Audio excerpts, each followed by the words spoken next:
दोस्तों, बाल हमारी खूबसूरती में चार चांद लगाते हैं, लेकिन यदि बाल ही गिरने लगे या झड़ने लगे तो हमारे लिए ऐसी समस्या बन जाते हैं कि इन्हें ठीक करना लगभग मुश्किल हो जाता है। गिरते, टूटते और झड़ते बाल किसी भी महिला और पुरुष के आत्मविश्वास को नकारात्मक तौर पर प्रभावित करते हैं।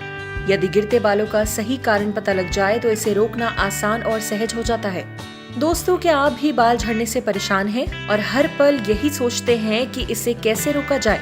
ये ठीक भी है, क्योंकि बाल झड़ते रहना किसी को भी परेशान करने के लिए काफी है। जब बाल झड़ने लगते हैं तो लोगों को ये डर सताने लगता है कि बाल झड़ने की वजह से वे धीरे धीरे कहीं गंजे ना हो जाएं। तो चलिए आज इस वीडियो के माध्यम से जानते हैं कि बालों को झड़ने से कैसे रोका जाए, बाल झड़ने का क्या कारण है और आयुर्वेद में बालों को झड़ने से रोकने के लिए क्या उपाय है। हमारे सिर में बालों के 1 लाख रेशे होते हैं और दिन में 50 से 100 रेशे टूटना बहुत सामान्य माना जाता है।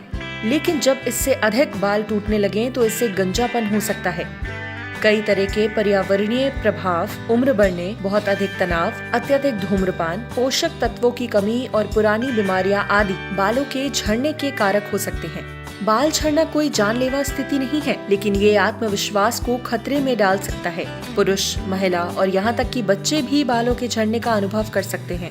बालों का झड़ना उन लोगों में सबसे अधिक प्रचलित है जिनमें बाल झड़ने का पारिवारिक इतिहास है। कुछ हार्मोन भी बालों के झड़ने को ट्रिगर करते हैं, जो आमतौर पर यौवन के दौरान शुरू होते हैं। सर्जरी और प्रमुख बीमारियों जैसे अन्य कारक भी तीव्र बालों के झड़ने को ट्रिगर कर सकते हैं, लेकिन इन स्थितियों में कुछ समय बाद बाल अपने आप उगने लगते हैं। गर्भावस्था के दौरान अचानक गर्भ निरोधक गोलियां, प्रसव और हार्मोन परिवर्तन बालों के झड़ने का कारण हो सकता है। डायबिटीज, ल्यूपस, आयरन की कमी, थायराइड डिसीज, एनीमिया और ईटिंग डिसऑर्डर से भी बाल झड़ सकते हैं। अगर भोजन में पोषक तत्वों की अनदेखी की जाए तो विभिन्न शारीरिक बीमारियों के साथ साथ झड़ते बालों का भी सामना करना पड़ सकता है।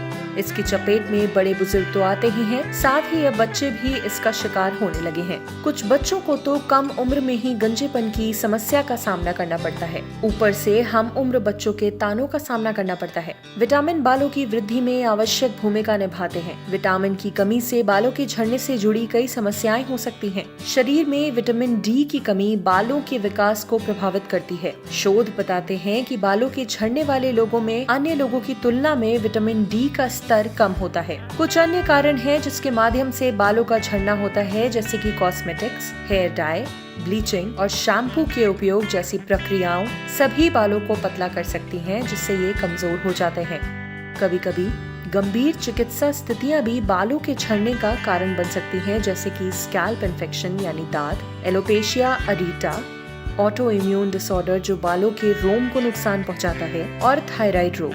लाइकेन प्लेनस और कुछ प्रकार के ल्यूपस जैसे विकार भी लाइकेन का कारण बन सकते हैं, जिसके परिणाम स्वरूप बाल गिरते हैं।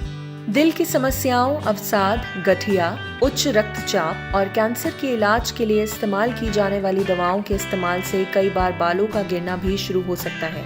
बालों के झड़ने के भी कई प्रकार हैं, जैसे कि अनौपचारिक एलोपेशिया, एंड्रोजेनिक एलोपेशिया, महिला और पुरुष दोनों इससे प्रभावित हो सकते हैं। एलोपेशिया अरेटा, ट्रिकोटिलोमेनिया, टेलोजन इफ्लूवियम और स्कारिंग एलोपेशिया।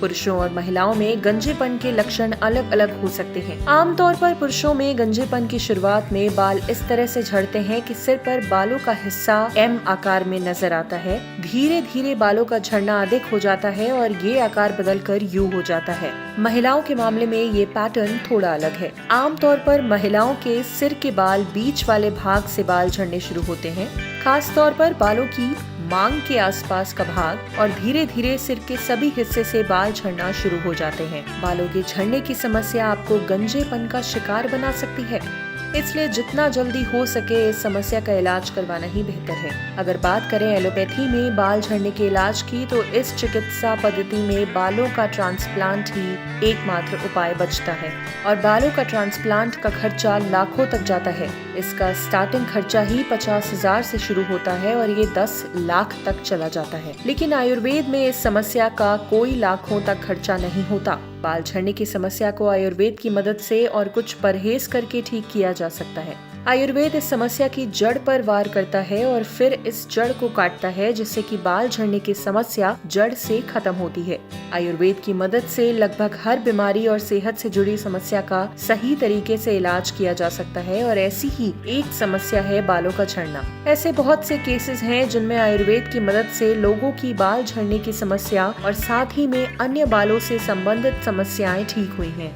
तो दोस्तों, अगर आप या आपका कोई जानने वाला या रिश्तेदार बालों के झड़ने या गंजेपन की समस्या से परेशान है, तो उन्हें बताइए कि आयुर्वेद की मदद से इस समस्या से निजात पाया जा सकता है। अभी फोन उठाइए और कॉल करिए हमारे शुद्धि क्लिनिक में और जानिए बाल झड़ने की समस्या को रोकने और फिर से नए बाल उगाने का आयुर्वेदिक इलाज, वो भी बिना किसी साइड इफेक्ट के।